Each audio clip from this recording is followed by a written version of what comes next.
6:51, time for the morning sprint. We start with breaking news of shots fired and a police chase on Madison's east side. Dispatch tells us the call came in around 5 a.m. for a car shooting at another car. When police tried to pull over the vehicle, it took off.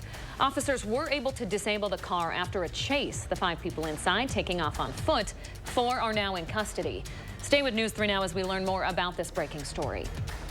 The world of archaeology is remembering a renowned doctor killed in Lake Mendota over the weekend. Dr. James Skibo is known for his contributions to the field as state archaeologist. He was part of a team who found ancient canoes in Lake Mendota last year. He was preparing for the dive season in Lake Mendota again on Friday when he was found unresponsive in the water. 7,000 students with Madison schools will once again be getting free bus passes to get around town this summer. MMSD announcing it'll be giving summer passes to all middle and high school students through an agreement between Madison Metro and the school district. Madison Mayor Sanchi Rhodes Conway called it an investment in the environment by encouraging young people to navigate the city by bus and bike. Last summer, MMSD students took more than 40,000 rides. A study of Dane County's sports facilities around Madison has found that the amenities are there to host bigger sporting events, but the facilities are not. The study compared Dane County's facilities to other markets like Milwaukee, Appleton, and Rockford. Madison has the needed infrastructure like hotels and restaurants, but the athletic complexes don't have enough fields, courts. School facilities have limited access for public usage, and indoor sports facilities are few and far between. County prosecutors in Kansas City, Missouri have charged an 84-year-old white man for shooting a black teenager twice, after police say that the teen went to the wrong address to pick up his brothers. A warrant is out this morning for Andrew Lester. He is facing 2 felonies, including one that carries a potential life sentence. Prosecutors say there was a racial component to the incident. 16-year-old Ralph Yarl, who was shot, is recovering at home after being released from the hospital. A $1.6 billion defamation lawsuit against Fox News begins today with jury selection and opening statements. Dominion Voting Systems is suing the cable giant, claiming Fox knowingly spread false claims that the company rigged the election against then-President Trump. The trial is expected to last about 6 weeks unless there is a last-minute settlement. House Speaker Kevin McCarthy says that the House will pass a bill to raise the nation's debt ceiling for a year, but on the condition of drastic federal spending cuts. McCarthy made that announcement during his speech on Wall Street yesterday, which also coincided with his 100th day as Speaker.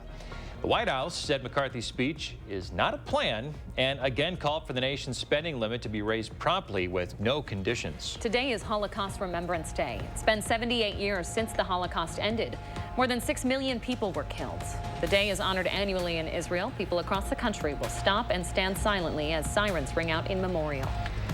Butcher Shop and Prairie to Sac issuing a voluntary recall of some products.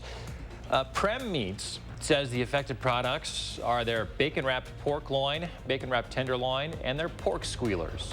All have a mark of inspection with establishment number 793. The products are being recalled because they were produced without an approved formula and without inspection. If you have one of the products, throw it out. Today is tax day and the deadline to file taxes with the IRS. Those who need more time can request an extension. That would last until October 16th. So far, more than 200 million people have filed their taxes this year, according to the latest data on the IRS website. YouTube changing how it deals with content related to eating disorders. It's banning content that features behaviors that at-risk users could imitate. That includes extreme calorie counting or purging after eating. For recovery-focused videos, YouTube will allow the content but restrict who sees it. Most U.S. adults and a third of children use dietary supplements. That's according to a new study from the CDC. Researchers found nearly 59% of adults said they used at least one. Experts say that use is probably higher because it grew during the COVID-19 pandemic when people were trying to boost immunity. Good morning. 5 minutes away from a straight-up 7 o'clock. First warn meteorologist Kelly Slifka on this chilly start to our morning. Up to 33 now after being at 32 last hour. 32 in Janesville, 32 in the Dells. Quite a bit cooler where they have all that snow on the ground in Camp Douglas. A little bit of a wind puts the wind chill value in 27 in Madison, 25 in Janesville, 27 in the Dells. Actually, the sunshine should warm us up fairly nicely this afternoon. Upper 40s by the noon hour, headed into the mid 50s this afternoon with that sunshine. A couple degrees shy of where we should be for this time of April. But all in all, it should be a pretty nice afternoon with temperatures rising into the mid 50s, and the winds will be a lot lighter out of the northwest, generally less than 10 miles per hour.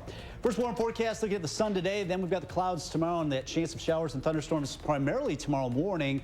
And then we're looking at rounds of storms, it looks like Thursday, as a storm system is a slow-moving storm system, brings us that rain, some more moisture expected.